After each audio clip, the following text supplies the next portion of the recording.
Ça, c'est moi. Ça, c'est la Thaïlande, le Laos, le Vietnam. Oh, et j'ai oublié de me présenter. Moi, c'est le Cambodge.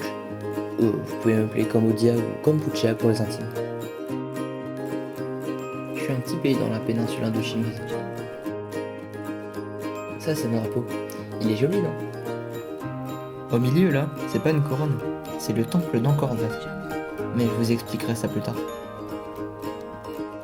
Chez moi, il y a 14 700 000 habitants. Enfin, environ. Là, c'est ma capitale, Phnom Penh.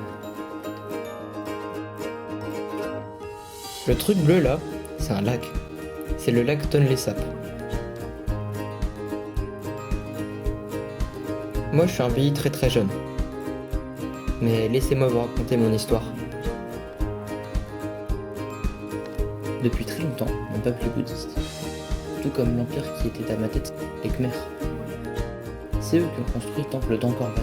Vous savez le truc dont je vous parlais tout à l'heure, sur mon drapeau.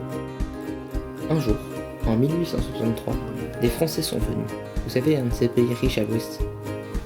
Ils m'ont colonisé. Ils ont fait des trucs pas très cool à mon peuple. Pendant la Seconde Guerre mondiale, les Japonais m'ont occupé. Mais à la fin, les Français sont revenus pour me reprendre. Mais le truc, c'est qu'ils n'étaient pas tout à fait là pour ça. Eh oui, mon peuple en avait marre de la colonisation. Et il y a eu une guerre entre les indépendantistes cambodgiens et les Français. Elle s'est soldée par l'indépendance du Cambodge en 1953. Avec mon indépendance, j'étais devenu un royaume. Mais une nouvelle menace planait sur moi. Les Khmers rouges, les rebelles communistes, se sont emparés de moi. Ils ont fait de moi une dictature. Et en voulant peindre le pays rouge communiste, ils l'ont peint rouge sang. C'était triste. J'avais perdu beaucoup d'habitants. Depuis, mes habitants sont perdus. Ils se retrouvent au milieu des combats entre le Khmer rouge et les royalistes.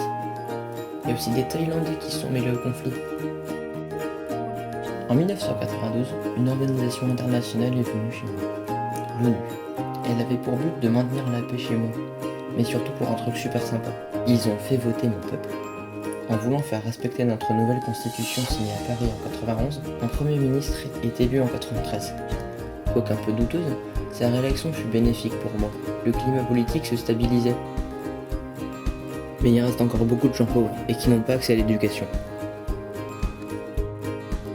Dans le nord de la France, dans un lycée de Genève, une association s'est créée pour revenir en aide aux populations dans le besoin. Le comité départ. Elle réunit une vingtaine d'élèves qui vont voyager jusque chez moi pour construire à des habitants une maison sur pilotis.